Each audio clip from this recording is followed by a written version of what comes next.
Ready to stop spinning your wheels and start moving your business forward? You're in the right place.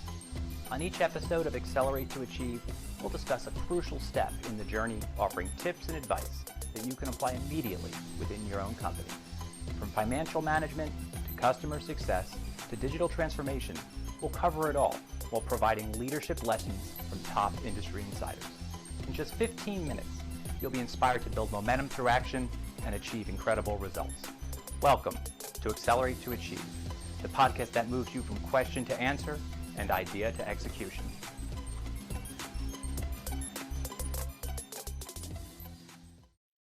Hello, and welcome back to the latest edition. I'm your host, Ryan Walter, the founder of Parrels Advisory. The Spotlight series turns to project management and its often underestimated uses in our daily lives. Our perception of something can often place it in a box, creating arbitrary limitations. Many miss out on opportunity simply by imposing these restrictions. You'd be surprised by the types of things that have greater application and use than commonly thought. Jonathan Gaev joins us today, and he believes project management is a skill helping us avoid problems, accomplish what we want, all at the lowest cost. An engineer with over 30 years project management experience, he's the founder of Applied Project Management. Thank you so much for joining us. Oh, it's a pleasure, Ryan. Thanks for the opportunity.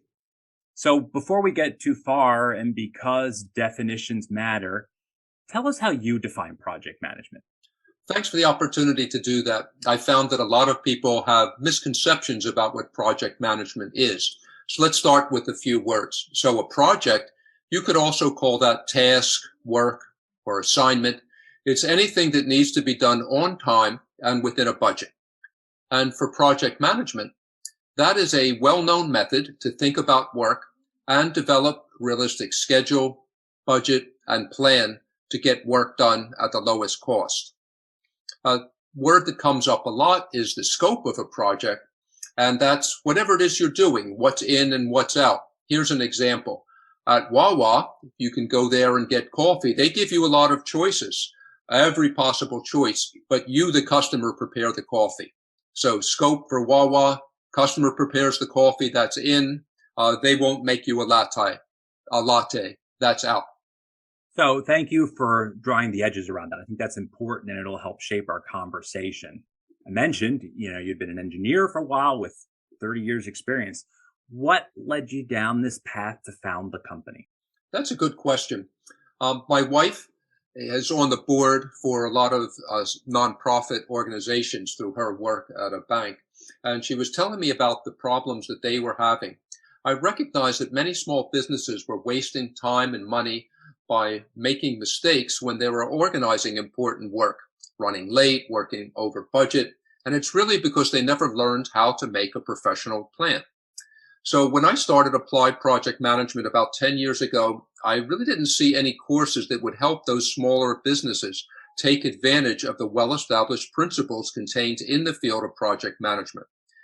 So I decided to found this company and provide that type of individualized training that would help small businesses to learn about project management principles without taking a 2-semester course. The course that I offer is only 6 hours, so that's usually 4 90-minute sessions. A lot of people, when they talk about project management, almost think of it as a role. Where are they making a mistake when they do? Well, in some organizations, they do have people who are actually called project managers. That's their job and that's their role. But what I dislike about thinking about project management as a role is that a role implies that project management is somehow someone else's responsibility, when in fact it's a way of thinking that makes all of us more efficient and productive in life and at work.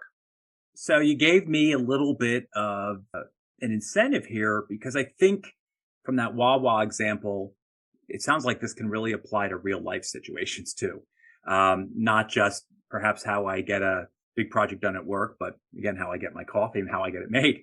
Can you give an example where it just may not be as obvious to people that it can be applied in real life situations? Sure. My favorite example is something that my wife and I like to do a lot. When we travel, we like to go travel to another country, another place. We'd like to go to a new restaurant. So let's say we're in Montreal, Canada, really beautiful place. And we get a recommendation to see a restaurant. So that's like a little project. Our project initiation is to try that new restaurant. Our scope statement is to have dinner at the restaurant, including drinks and coffee, everything there. Now, schedule is important, right? Let's say we decide we'll go tomorrow night at 7:00. Cost management, that's another part of project management. Well, let's say we have a particular budget, $100 or $150. Maybe we better check the website to make sure that's realistic. Quality management of our dinner, well, we can be specific about what we want. If I say that I want a steak medium rare, I shouldn't really just rely on that word. I should explain what medium rare means to me. Quality management is part of our project management plan. So there's that specificity about what I want. Staffing management, well, it'll just be me and my wife, but I'll have the role of making the plan and deciding how to get there. Communications management, I learned that I should explain when we have to leave our hotel and not just when the reservation is. In terms of risk management, well, I should call the restaurant and find out, is this a BYOB or not? In Montreal, they speak French. Is that menu going to be in English for me? And also how to get there on time. Should I drive? Should I take a subway? And then procurement management, I should ask them, well, do you take American credit cards? Do I have to give cash?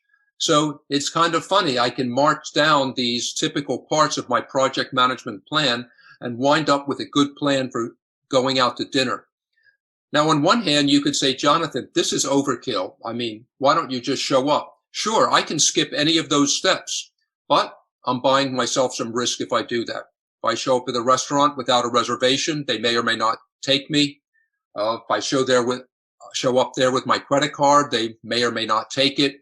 So having a plan makes a difference in my daily life too. Well, I liked your example too, because even on the financial side, don't forget those exchange rates when you're setting your budgets as well. Mm-hmm. So you talked about some of the examples of longer term kind of structured training, how you differ. I'd like to go a little broader. Where does your approach differ from those aligned towards a more kind of PMI or traditional PMI type path? The PMI, the Project Management Institute, is the main organization that gives certification in project management. They're great. In fact, I have their project management certification. That takes about 2 semesters of study. You learn over 1,000 new words, and you learn very detailed ways to address all sorts of issues in project management. But what I've learned from working with individuals is that's not really where their problem is. You know, they need very specific tricks and tips as to how to organize a project, how to think about the plan. It's more about the mindset and the mentality than it is about a lot of the very specific techniques and mathematical tools that you learn in a more formal course. I mean, simply put, first aid is a very important skill. You can use it. You should learn it, but you don't have to go to medical school for 4 years to do that. So what do you do to keep your method grounded and realistic? And what are the core components? Well, I provide personal instruction directly to small business people. Often it's the owner of the business who's in contact with me and who works with me. And so by working with them directly, I see the types of projects that they face. I teach people first how to make a complete plan that considers all of the factors needed to be sure that they'll be on time and on budget. The goal is to produce high quality work that satisfies the client at the lowest cost. Now, that client could be an external client. It could be you yourself for something you're working on, or your boss. But you need to have a plan so that you have something to manage and can recognize change when it happens. So the planning process also helps management too. So I appreciate you laying that all out. I'd love to look at it from a different side. And this could be whether it's folks who run to the street or maybe halfway through the process. But what are those common misconceptions as you interact with them? That's a good question.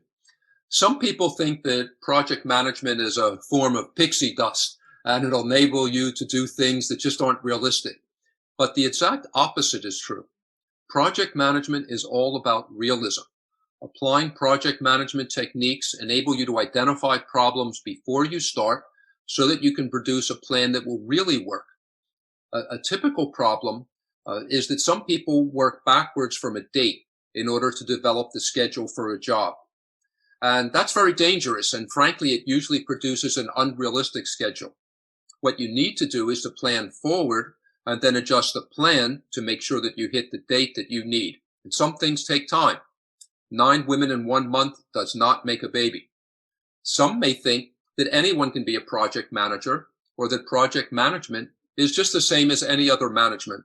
That's not really true either. The project manager with training is skilled at making a complete plan that contains a realistic schedule and realistic budget, and also has specific skills that can help keep the project running on time and within budget. So what are those frequent problems that arise that you often see to projects? I'd say the 2 main reasons that projects fail. Number 1 is the boss. Let's call that the executive sponsor, or the person who comes up with the idea to do a particular project. If the boss doesn't start the project off properly and doesn't know what to expect of the project manager, that explains about half the project failures. When I say failure, I mean not meeting the project goals within the time and budget that were established. And the other main reason is that the project objectives aren't clearly defined in the beginning. So the project grows and grows without making adjustments to budget and schedule. So there's a lot here. And I know, as you mentioned, you have multiple sessions, and probably in 15 minutes, we've just covered the surface. Probably only went about an inch deep on things. So what advice do you have for someone interested more, but not sure where to start from? Well, first of all, I'd be happy to talk with anyone who has questions about project management. I would say that someone should invest a few hours to learn what project management can do for them. I'd be glad to have that conversation, to explain things in more detail, and to recommend a couple of books that I found to be very helpful. But I'd like people to know that there's a nice technique from project management that they can put in place right away. When I finish a project or an important phase of a project, if it's a large one, I'd like to conduct a lessons learned review with the project team. And what I mean is I just ask 3 questions. What went right? Sometimes we forget to ask what went right, but we want to know what went right so we can do more of that. What went wrong? Now, the what went wrong conversation, we all have to be very honest with each other. This isn't about blame. It's about identifying issues so that we can improve. And then the third question, what would we do differently if we needed to do this again? So I think anyone that would apply those 3 questions at the end of a project would learn a lot, and that would be helpful for their next project. Well, Jonathan, first, I'd like to thank you for being on and boiling down a very broad topic into bite-sized pieces we could all understand. I also appreciate you dispelling misconceptions many have regarding project management and bringing its benefits to a broader audience. Now, before we go, is there anything you'd like to tell those listening interested in exploring things further? Yes, I really would encourage them to have a conversation with me. I'd love to do that. I really believe that project management is a life skill. So Ryan, I'm very grateful for this opportunity. My website is Power of Projects. So www.powerofprojects, all one word.com. And they can also email me at that same email address, jgaev as in Victor at powerofprojects.com. And I know that'll be on the show notes too. Well, and as you mentioned, we're going to be including everything you talked about in the show notes, and hope that everyone who's listened today has enjoyed this latest edition of the Spotlight series. Thank you all. I hope so too. And thank you all for joining us. I look forward to joining you on the next episode. Until then, I'm Ryan Walter. And remember that solving your biggest business problems begins when you decide to accelerate your approach. At Parrels Advisory, our focus is your business's future. Having the right insight, experience, and perspective makes all the difference when tackling far-reaching issues within your company. We are here to simplify the steps, unlock your potential, and move you forward, making your vision a reality. We've helped startups achieve massive growth, mid-sized businesses navigate digital transformation, and enterprises embrace innovation. Wondering how to jumpstart your business and move it forward? Contact us to discuss your audacious goals during a complimentary consultation. Thank you for listening to this episode of Accelerate to Achieve. If you're enjoying the podcast, please subscribe and leave a review wherever you listen. Got a question, feedback on the program, or interested in being a guest? Simply go to parrels.co/A2A-podcast and send us a message. To learn more about our work or to book a consultation, visit us at parrels.co/contact.